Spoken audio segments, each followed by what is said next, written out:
The AFC South, this is, in my opinion, a division that's sort of taken a hit this year. They weren't great last year, to be fair. They had two good teams, two shite teams, and I've sort of got the similar thing going this year, but they have to play the NFC West, which is pretty stiff, and I've got them playing the AFC East as well, which I think's good. You don't think's good, but anyway. Winning it, I've actually got Indianapolis, not Indiana.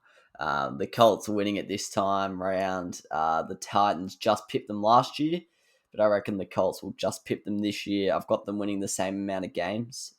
Harder draw this year, but I think Wentz is a little bit of a maybe a little bit of an upgrade on Rivers, and they had a few injuries last year and extra game as well. So that's sort of how I've deciphered them winning the same amount of games. Not sure if it's fair, logical or not. Then I've got the Titans dropping to 10 games. Harder fixture.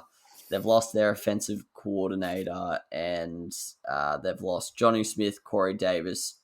Clowney didn't do much for them, and Desmond King as well. But they're all like pretty big names there that they've lost. They've added Bud Dupree, but they have paid him about $20 million a year to get him there.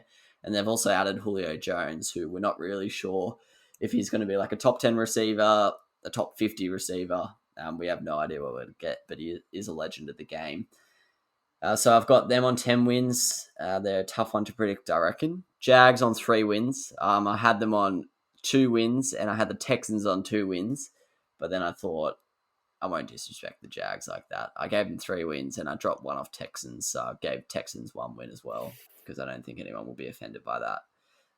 It's going to be interesting to see how Urban Meyer transitions to NFL footy along with Trevor Lawrence. But yeah, those two teams, don't think it's going to be good years for them, to be honest. And yeah, it could get messy in a couple of games here or there. Hopefully, they're going to be on every Thursday night footy game, aren't they, mate? That's just the way the schedule works. But how do you see this division playing out?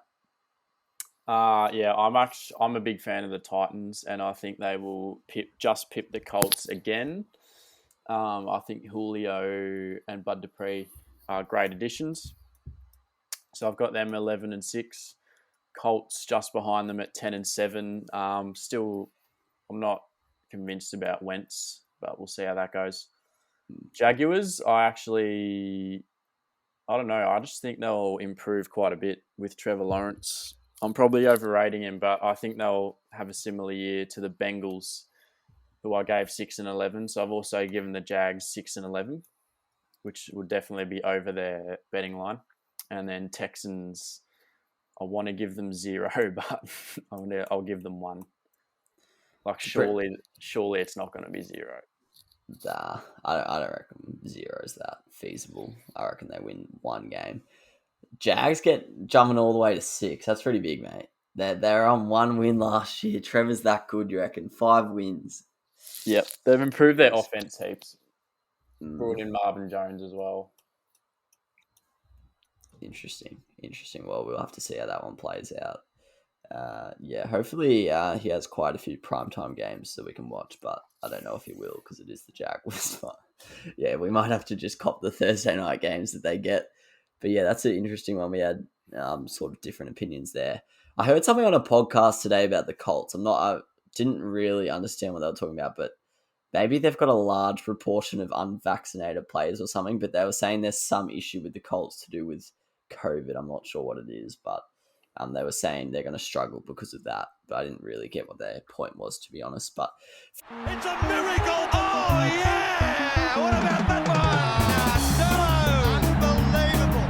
Balotelli, Aguero! Crowd cheers. Here's Siddle.